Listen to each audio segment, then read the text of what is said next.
Hey guys, today I'm going to show you how to share your group on Facebook. So the first thing you're going to do is go to Groups, and then go to Your Groups.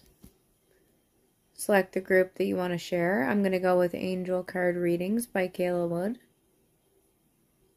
Now go to Manage. Scroll all the way down to the bottom, and then go to Share Group.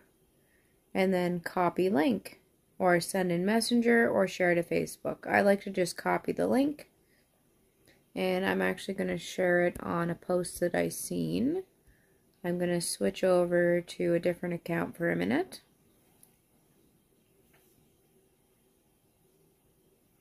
And I think the post is gone, but I'm going to try and find it again.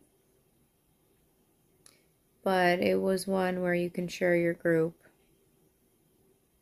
But yeah. No, it's gone.